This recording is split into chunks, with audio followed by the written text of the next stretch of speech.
Halo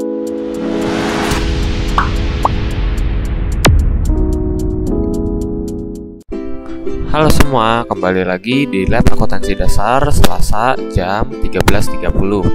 Kali ini kita akan mau membahas mengenai problem 3. Kita masih di materi yang sebelum UTS sebelum UTS, yaitu corporation. Tapi bedanya di sini akan ada beberapa penambahan jurnal-jurnal seperti pembagian dividen dan lain sebagainya. Nah, nanti akan saya jelaskan di soal ya. Nah, di sini yang kita bahas adalah Josdap Corporation, merupakan sebuah perusahaan pertambangan minyak yang memiliki modal sebagai berikut. Nah, ini ada statement of financial position parsialnya si Josdap, nanti akan kita gunakan untuk membuat SOFP yang di akhir periode. Oke, kita langsung aja ke transaksi yang pertama. Tanggal 2 Januari Josdap itu membeli sebuah peralatan atau equipment seharga $170.000 dengan menerbitkan 10.000 lembar saham istimewa atau share preference dan 5.000 saham biasa atau share ordinary. Ya. Di sini dikatakan bahwa harga pasar saham istimewa dan saham biasa berturut-turut sebesar $11 dan $5,5 per lembarnya. Nah, caranya adalah kita harus menjurnal dulu. Ini kan pembelian equipment ya. Jadi debitnya bukan cash. Jadi equipment ya, teman-teman, bukan cash. Nah, lalu equipmentnya jangan langsung kalian taruh angka 170.000. Kenapa? Karena ini transaksinya menggunakan saham. Kalau beda kalau kalian menggunakan cash. Kalau kalian cash, kalian langsung ambil aja 170.000 equipment pada cash, 170.000 juga, kayak gitu ya. Ini beda, kita pakai saham belinya. Nah, caranya gimana? Cara nyari masing-masing share premium sama share premium preference-nya. Nah, kita totalin dulu nilai transaksinya. Nih, sini kita pertama totalin dulu, cari ordinary-nya berapa sih yang kejual, nilai transaksinya ordinary. Di sini kan 5,5 harga pasarnya kan, si share capital ordinary-nya. Kita tinggal kaliin aja $5,5 dikali dengan berapa lembar yang dijual, 5.000 lembar saham biasa. Oke, 5,5 dikali 5.000 sama dengan 27.500. Nah, untuk share preference-nya juga sama. Kita carilah harga pasarnya di soal, $11. $11 dikaliin dengan saham yang diterbitkan, 10.000 lembar saham istimewa. Berarti tinggal $11 dikali 10.000 sama dengan 110.000. Nah, setelah itu kita total, hasilnya sama dengan $137.500 ya. Nah, ini kita gunakan sebagai angka di equipmentnya ya. Jadi kita mengikuti harga pasar sahamnya. Lalu untuk mencari share capital ordinary yang pertama ini, kita cari dulu nilai parnya. Nilai parnya kan 5 di soal. Nih di yang SOP yang ada di sini, par value-nya kan $5. Nah, langsung aja kita kaliin sama per lembar sahamnya. Saham yang kita terbitin kan ada 5.000 lembar ya. Tinggal 5 dikali 5.000. Hasilnya share capital ordinary-nya 25.000. Nah, selisihnya merupakan keuntungan atau kerugian atas penjualan penerbitan saham. Makanya kita masukkan ke share premium ordinary sebesar $2.500. Dari mana? Dari selisih ordinary yang udah kita hitung tadi berdasarkan harga pasar dikurangin dengan share capital ordinary yang kita hitung berdasarkan par value ya. Kita selisihin, dapatlah share premium. Nah, untuk preference juga sama, kita hitung berdasarkan par value juga, yaitu par value-nya di soal itu $10 par value-nya ya, $10 ini di sini. Kita kali dengan berapa lembar saham sih yang kita terbitin, 10.000 lembar kali 10. Jadinya hasilnya adalah $100.000. Selisihnya kita masukkan lagi ke dalam share premium preference. Karena ini dia untung, maka di kredit ya dua-duanya. Oke, jadi seperti itu ya teman-teman. Jadi 100.000 diselisihin sama 110.000, kayak gitu ya. Oke, untuk transaksi pertama udah selesai. Kita lanjut ke transaksi kedua. Di tanggal 25 Februari Josdap Corporation membagikan dividen saham yang sudah diumumkan pada tahun sebelumnya. Nah, jurnalnya gimana? Nah, di sini adalah yang barunya. Jadi di sini dia ada membagikan dividen saham ya. Dividen saham jurnalnya itu ordinary share dividends distributable pada share capital ordinary. Kayak gitu. Nah, lalu angkanya kita dapatkan dari mana? 367.500 ini kita dapatkan dari SOFP yang ini ya, yang tahun lalu. Ya. Di sini ada saldo ordinary share dividends distributable. Jadi ini merupakan saham ini ya, dividen berupa saham yang diumumkan oleh perusahaan periode lalu kayak gitu. Nah, kalau misalnya diumumin jurnalnya ya ini ordinary share ini akan muncul. Nah, pada saat dibagikan, maka dari itu ini harus dihapus ordinary share-nya. Biasanya disingkat OSDD kayak gitu. Nah, karena kita ada menerbitkan saham, berarti jurnalnya kreditnya share capital ordinary sebesar 367.500 juga. Nah, karena di sini tidak ada harga pasar, maka dari itu tidak ada share premium yang kita catat. Jadi dia diterbitkan berdasarkan par value. Seperti itu ya. Jadi jangan tanya kenapa kok nggak ada share premiumnya, karena ini dia nggak ada harga pasarnya, karena dia diterbitkan sebesar par value. Nah, jangan lupa untuk mempermudah kalian membuat laporan SOP, kalian catat setiap kalian menerbitin saham, ini 73.500 dapat dari mana? Didapatkan dari 367.500 dibagi dengan par value-nya share capital ordinary, yaitu $5 per lembarnya. Seperti itu ya. Jadi ketemulah hasilnya 73.500 lembar saham biasa. Oke, lanjut ke tanggal 10 Maret.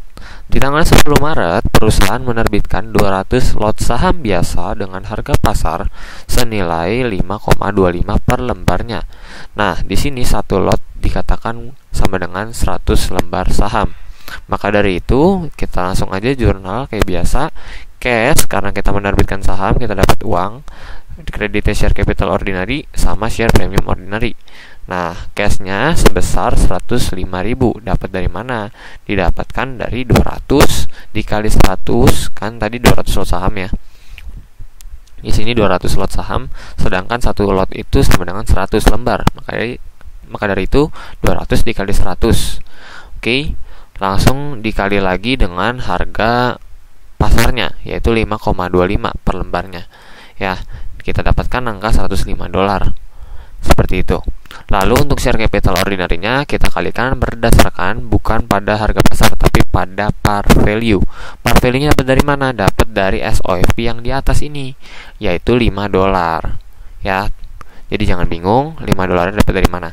Oke, langsung ketemu hasilnya $100.000. Nah, untuk sisanya kita masukkan ke dalam keuntungan atas penerbitan saham, yaitu share premium ordinary sebesar $5.000. Nah, dari transaksi ini kita menerbitkan tadi kan 200 lot saham. 200 lot saham dikali 100 lembar berarti 20.000 kalau misalnya kita catat ya. Oke, lanjut ke tanggal 7 April. Di tanggal 7 April di sini di Jasdaq Corporation menjual seluruh saham treasury dengan harga 7,5 per lembarnya. Nah, 7,5 per lembarnya itu harga pasar ya. Berarti di sini jurnalnya sama kayak kemarin aja kayak biasa. Jadi cash pada treasury share. Nah, kalau misalnya kerugian atau keuntungan kita masukkan ke dalam share premium treasury. Seperti itu ya. Oke, langsung aja. Berarti cashnya sebesar berapa? 7,5 ini harga pasarnya. Harga jualnya maksudnya harga jualnya dikalikan dengan berapa sih jumlah lembar saham treasury kita? Ada 200.000 ya. 200.000 lembar. 200.000 lembar kalian kali aja 7,5. Hasilnya adalah 1,5 juta. Ya, seperti itu. Dapat angkanya dari situ. 7,5 dari 7,5 dikali 200.000. Nah, selanjutnya untuk treasury share-nya kita kalikan dengan seharga par value ya, yaitu $8. Udah ada sih di soal, ini 1,6, kalian nggak usah cari lagi. Kalau misalnya nggak mau tahu dari mana, 1,6 dapat dari 200.000 dikali $8. Seperti itu ya. Selisihnya karena ini lebih besar par value-nya daripada harga jualnya, berarti kita mengalami kerugian atas pembelian saham treasury ini. Atas penjualannya. kita mengalami kerugian sebesar 100.000 dolar dari selisihnya 1,6 dikurang 1,5 seperti itu ya. Nah, treasury-nya berkurang 200.000 lembar. Oke, langsung lanjut ke tanggal 18. 18 di sini perusahaan melakukan share split 3 for 2 untuk saham biasa 3 for 2 ya. Jadi di sini ada share split. Di sini kalau ini kita jurnalnya no entry. Kenapa? Karena share split itu dia tidak mengubah tidak mengubah nilai ekuitas. Jadi sepeser pun nilai ekuitasnya tetap, tapi yang berubah itu harga sahamnya, harga saham dan jumlah outstanding share-nya perusahaan. Nah, di sini ada perhitungannya. Jadi outstanding ordinary perusahaan itu kita cari dulu nih outstanding terakhirnya berapa. Outstanding terakhirnya kan tadi ada dari transaksi sebelumnya tuh. Nah, kita cari dulu awal share outstandingnya berapa. Nih, di sini kan SOP awalnya itu 1 juta lembar. 1 juta lembar ditambah sama transaksi yang pertama, yaitu ada penerbitan sebanyak 5.000 lembar. Yang kedua ada penerbitan lagi atas dividen 73.500 lembar. Lalu yang ketiga ada 10 Maret penerbitan lagi 20.000 lembar. Lalu di tanggal 7 April kita ada beli saham treasury. Nah, kalau beli saham treasury, ingat itu berpengaruh ya sama share outstandingnya capital ordinary. Jadi harus ditambahin kalau misalkan dia ada penjualan saham treasury. Itu artinya saham kita beredar lagi kan, berarti di masyarakat kayak gitu. Oke, berarti setelah kita tambahkan, kita jumlahkan saham outstanding kita per tanggal 18 Juni, kita kaliin dengan ini ya, 342. Tapi di sini ada ralat.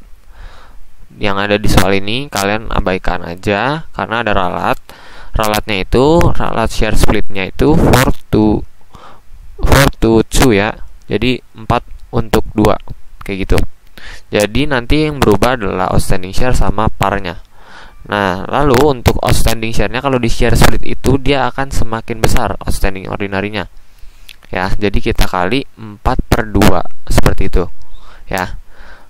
Setelah kalian kali 4/2, hasilnya adalah 2.597.000 lembar saham biasa. Ya, saham kita menjadi ini ya, di split. Nah, sedangkan parnya akan ini menurun. Parnya menurun menjadi 2,5 dolar. Didapat dari mana? Dari 5 dikali 2/4. Jadi kebalikannya ya, kalau tadi kan dikali 4/2, sekarang kita kali parnya dengan 2/4. Jadi dibalik, harganya turun, outstandingnya naik, kayak gitu. Oke. Nah, jadi dari situ ya 2,5 dapatnya. Setelah itu kita ketemu issued ordinary-nya. Issued ordinary-nya adalah sebesar 2597 karena ini kan kita tadi udah jual semua saham treasury kita ya, jadi semua antara issued sama outstanding kita jadi sama gara-gara itu. Oke, kayak gitu ya untuk tanggal 18. Jadi nggak ada di jurnal. Jangan di jurnal kalau share split. Transaksi share split tidak di jurnal ya. Jadi cuma dicatat perhitungannya saja. Di UTS juga nanti seperti itu. Nah, selanjutnya adalah tanggal 29 Juli ya. Di sini mengumumkan dividen tunai untuk saham biasa sebesar 1,5 dolar per lembarnya serta untuk saham istimewa. Nah, di sini kenapa saham istimewanya nggak ada nih? Nggak ada kayak dividen biasa saham biasanya. Karena saham istimewa itu dibagikan berdasarkan yang kumulatif ini ya. 10% kumulatif. Oke, jadi kita nggak pakai yang 1,5. Nah, perhitungannya jadinya untuk share preference kita dapatkan dari mana? Kita dapatkan dari 8.400.000. 8.400.000 dapat dari sini ya, 8.400.000 yang saldo awalnya ditambah dengan penerbitan saham istimewa yang terakhir itu ada 100.000 kita terbitin. Berarti harus ditambah 8.400.000 ditambah 100.000 $100.000. dikalikan dengan kumulatifnya. Jadi ada kumulatif dan non kumulatif. Bedanya apa sih non kumulatif? Kalau non kumulatif itu berarti nanti kalau misalkan perusahaan mengalami kerugian di periode sekarang, maka untuk dividen saham istimewa tidak dikumulasikan ya, tidak dikumulatifkan. Berarti kalau misalkan tahun ini rugi nih, tahun ini rugi berarti nggak dihitung. Tapi kalau misalkan kumulatif, kalau misalkan tahun ini rugi misalkan, terus perusahaan jadinya ngutang dividen ke pemegang saham istimewanya kayak gitu. Nah, akan berlanjut terus kayak gitu. Jadi ada utang yang timbul atas dividen saham istimewa ini ya. Kalau misalkan dikumulatif, kalau non kumulatif tidak dihitung, tidak dikumulatifkan ya. Jadi seperti itu ya bedanya untuk kumulatif dan non kumulatif. Oke, lanjut ke ini pembahasan kita. Jadi dikali 10% aja, 8.500.000 dikali 10%. Lalu untuk ordinarinya tadi sesuaikan aja 1,5 per lembar sahamnya dikali dengan share outstanding, jangan dikali dengan share issued ya. Seperti itu ya. Jadi di sini ada ralat lagi info tambahan untuk 29 Juli. Setiap pengumuman dividen tunai adalah dari outstanding ordinary share, dari saham biasa yang beredar. Kayak gitulah. Oke, langsung aja kita kali dengan jumlah lembar saham terakhirnya berapa. Di sini kebetulan dia dekatan ya sama share split. Jadi kita bisa tahu 2597 juta lembar. Seperti itu ya. Jadi tinggal dikali aja 2.597 lembar dikali 1,5 per lembar sahamnya. Dividennya untuk ordinary 3.895.500, untuk preference $850.000. Kita total dapat cash dividennya sebesar $4,745.500. Seperti itu ya cara mencarinya untuk jurnalnya cash dividend pada dividen payable. Jangan pakai cash karena ini baru pengumuman, kita belum bayar dividennya. Kayak gitu ya. Nah, untuk pengumuman dividen itu kita catat, pencatatan tidak, distribusi kita catat. Jadi ada 3 tanggal penting. Oke. Nah, selanjutnya di tanggal 1 Agustus. Tanggal 1 Agustus transaksinya adalah membeli kembali saham treasury sebanyak 10% dari jumlah saham yang beredar atau share outstanding dengan harga 6,5 per lembar sahamnya. Ya. Jadi harganya $6,5. Berarti dia beli saham treasury, jurnalnya treasury share pada cash. Cara menghitungnya yaitu kita cari dulu share outstandingnya berapa sih. Share outstandingnya kan tadi udah ada tuh di terakhir 2.597.000 lembar. Nah berarti tinggal kali aja 10% nya, kan dibilang terbitnya 10%. 10% dibeli kembali sama perusahaan. Nah harganya dibelinya $6,5 per lembar. Berarti hasilnya sama dengan 1,688050. Seperti itu ya cara mencarinya. Treasury-nya jangan lupa kalian ini juga cantumin supaya kalian lebih mudah untuk menghitungnya nanti di SOFP akhir periodenya. Jadi 2,5 juta ini kalian kali 10%. Itu ya. Jadi lembar saham yang kita beli untuk treasury-nya bertambah sebesar 259.700 lembar. Nah, sekarang ke tanggal 10 Agustus. Kenapa ada tanggal 10 Agustus? Wah, sedangkan di sini tidak ada ya untuk 10 Agustus. Di sini kan nggak ada kan tanggal 10 Agustus. Nah, tanggal 10 Agustus ini didapat dari tanggal 29. Di sini dikatakan bahwa pencatatan dilakukan pada tanggal 10 Agustus 2022. Nah, ini kalau misalkan di UTS ini tetap dapat nilai ya walaupun jurnalnya no entry. Jadi harus tetap kalian tulis untuk jurnal pencatatan ini ya, tapi no entry. Ini akan ada nilainya juga ya. Jadi seperti itu. Saya ingetin. Oke. Jurnalnya no entry ya tanggal 10. Jangan lupa ada dari tanggal 29 ini.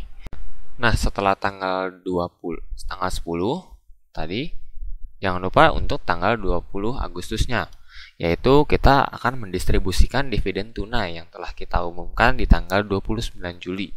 Nah, jurnalnya adalah dividen payable pada cash sebesar $4,7 juta. Nah, nilainya ini sama ya seperti yang tadi pada saat kita umumkan 4,7, ya kita juga bayarkan 4,7 juta dolar. Jangan beda ya, teman-teman. Jadi di sini kita mengeluarkan cash untuk membayar dividen. Tadi kan dividen payable. Oke. Jadi dividen payable-nya di debit karena dia berkurang. Oke, selanjutnya adalah tanggal 6 Oktober. Di sini di 6 Oktober kita membayar jasa konsultan senilai 30.000 dengan menerbitkan saham 10.000. Nah, sahamnya itu 10.000 lembar saham biasa ya. Oke, jadi langsung aja jurnalnya. Untuk organization expense-nya sebesar 32.000 dolar. Lalu untuk kreditnya adalah share premium ordinary dan share capital ordinary. Share capital ordinary-nya kita cari seharga nilai par. Nah, berarti 10.000 dikalikan nilai par yang baru. Nilai par yang baru adalah 2,5. Jangan pakai yang 5 dolar. Karena kita sudah melakukan share split sebelumnya. Oke, jadi tinggal 10.000 dikali 2,5 sama dengan 25.000. Kita selisihkan dengan 32.000 tadi menjadi share premium ordinary, yaitu sebesar 7.000 dolar. Seperti itu ya. Nah, oke. Nah, selanjutnya adalah tanggal 21 Oktober. Nah, di tanggal 21 Oktober, kita mengumumkan 10% dividen saham atas saham biasa dengan harga pasarnya 3,5 per lembar. Pencatatan dan pendistribusiannya dilakukan pada tanggal 1 Desember 2022 dan 15 Desember 2022. Nah, jurnalnya adalah share dividen pada share premium ordinary sama OSDD. Jangan pakai share capital ordinary ya, teman-teman. Ingat, jangan pakai share capital ordinary kalau pada saat pengumuman, karena kita belum nerbitin sahamnya. Makanya pakai akun OSDD ya.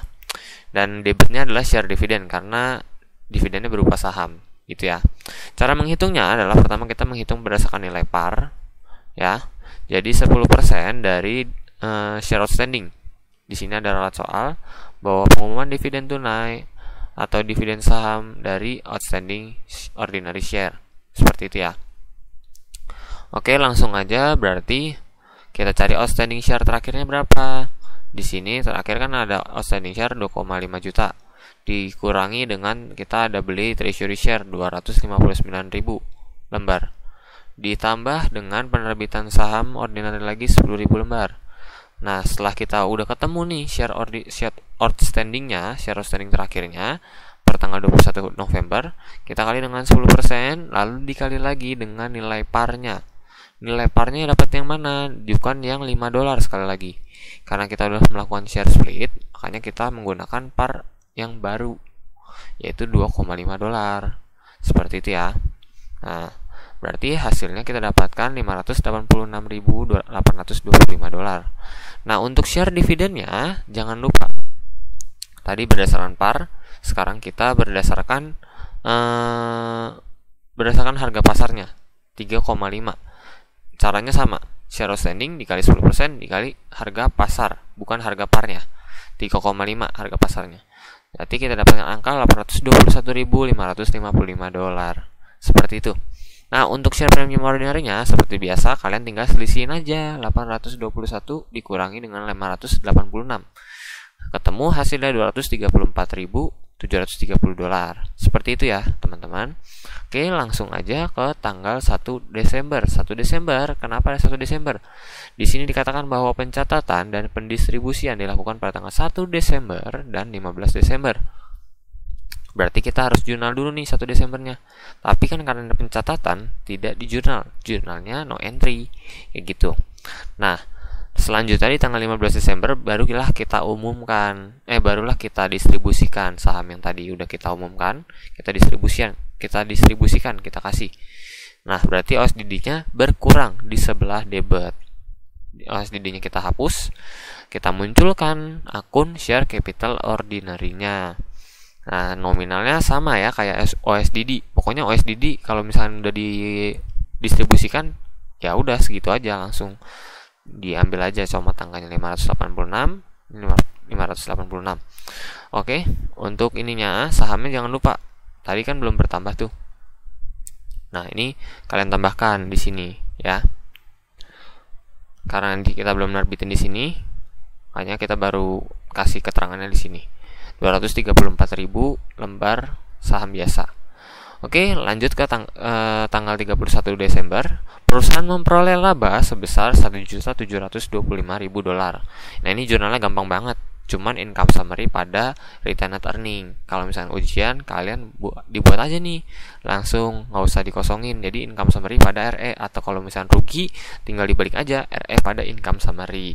Nah, ini udah ketahuan ya labanya berapa, 1,7. Kalian masukin aja angkanya 1,7. Ya gitu ya.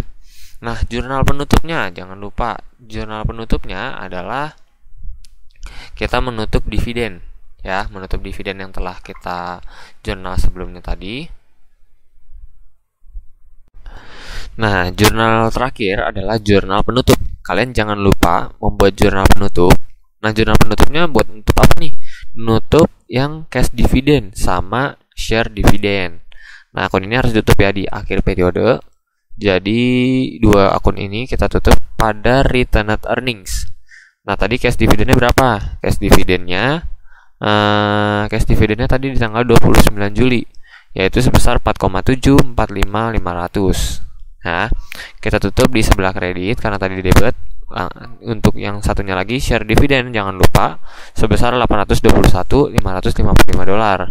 Kita tutup juga pada retained earning totalnya. Kita totalkan saja jadinya 5,567055. Seperti itu ya jurnalnya. Oke, langsung aja ke yang terakhir untuk SOFP-nya. SOFP-nya di sini tadi suruh membuat SOFP parsial untuk equity section per tanggal 31 Desember 2022.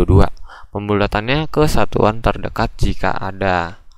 Oke, langsung aja kayak biasanya yang kemarin kita cari dulu saldo awalnya, yaitu 8.400.000 ditambah dengan yang ada di transaksi. Tadi ada share capital preference yang kita terbitin cuma sekali ya, kita terbitin 100.000 dan gak ada lagi.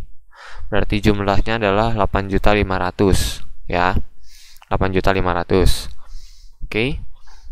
Selanjutnya, oh ya, jangan lupa kalian juga harus menghitung share issued dan outstandingnya. Nah, ini cuman gampang kan, tadi kita udah mencatat. Jadi share outstanding awalnya 840 ditambah yang penambahannya preference 10.000 lembar. Oke. Lanjut ke share capital ordinary. Share capital ordinary di sini jangan lupa parnya itu sudah ganti. Jangan pakai 5 dolar lagi. Kita udah share split, makanya kita pakai par yang baru. Par yang baru adalah 2,5 tadi ya di soal 2,5. Kita pakai yang 2,5 nih ya. Pakai yang ini. Oke, 2,5. Lalu share authorize-nya masih sama, nggak berubah. Yang berubah itu issued sama outstanding-nya. Nah, di sini karena kita membeli treasury share lagi di tanggal treasury share kita beli lagi di tanggal 1 Agustus, makanya kita perlu mengurangi si share outstanding kita. Seperti itu ya. Makanya di sini ada perubahan lagi. Jadi 2,841.730. Untuk outstandingnya 2582. Ini kita dapatkan dari sini ya. Ada perhitungannya di sini. Issued-nya kita dapatkan dari mana? Dapat dari sini 2,597 ditambah penerbitan lagi 10.000 ditambah penerbitan lagi 234.000 untuk issued. Nah, untuk outstandingnya sama kayak tadi, cuman dikurangi dengan treasury share karena ada penambahan treasury share, makanya harus kita kurangin 259.700 lembar. Oke. Setelah itu untuk treasury-nya kalian tinggal tulis aja yang tadi penambahannya berapa nih, treasury plus ya 259.000. Oke, kalian totalkan dapat 2.841. Nah, untuk saldonya adalah sebesar, kita pakai yang issued ya, jangan pakai yang outstanding. Nah, cara nyarinya saldonya yaitu tinggal 2,8 juta ini kita kali dengan 2,5 par yang baru ya, par yang baru bukan yang lama, 2,5.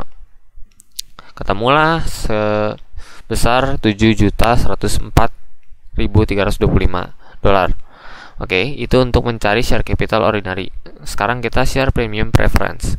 Share premium preference caranya juga masih sama. Kita cari saldo awalnya 285.000 ditambah dengan penerbitannya tadi ada share premium tadi dari preference $10.000 dan tidak ada lagi. Ya, tidak ada penerbitan lagi, cuman itu aja. Berarti 295.000 untuk totalnya. Share premium ordinary juga sama. Kita cari lagi dari saldo awalnya berapa? Saldo awalnya ada 550.000. 550.000 ditambah ada keuntungan 2.500, ada keuntungan lagi 5.000, terus ada keuntungan lagi $7.000, lalu ada keuntungan lagi di sini share premium 234.000. Sisanya udah nggak ada, ya. Sisanya udah nggak ada. Nah, bisa deh kita tambahin. Jadi hasilnya $799.230. Nah, selanjutnya adalah share premium ordinary. Share premium treasury, sorry. Share premium treasury di sini caranya juga masih sama. Kita cari saldo awalnya 112.500. Nah, di sini kita mengalami kerugian $100.000. Makanya harus kita kurangin. 112 dikurang 100.000. Jadinya 12,5 seperti itu ya. Oke, ketemu hasilnya 12.500.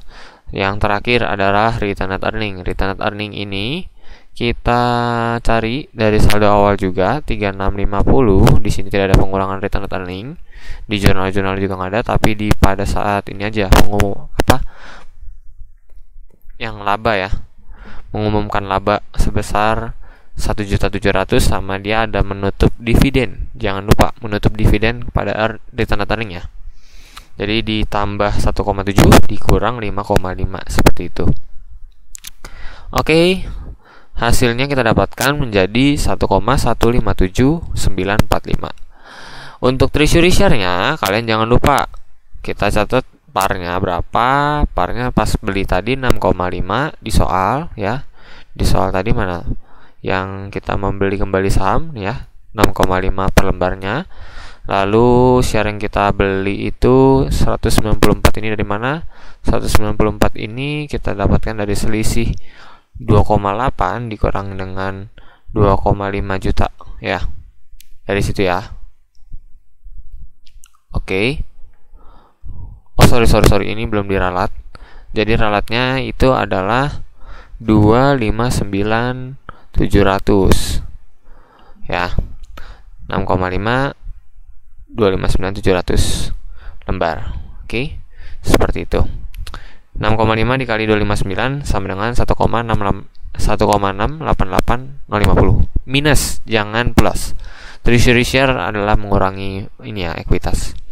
Jadi total equity-nya kita dapatkan sebesar $16.180.950. Kita dapatkan dari total semuanya dikurangi dengan less treasury share ya. Oke, untuk pembahasan problem 3 kita pada kali ini sudah selesai. Kurang lebihnya mohon maaf. Jika misalkan ada yang ingin ditanyakan, boleh ditanyakan pada saat meet now, atau boleh tanyakan ke grup atau di PC line saya atau Teams ya. Oke, sekian dan terima kasih. Have a nice day.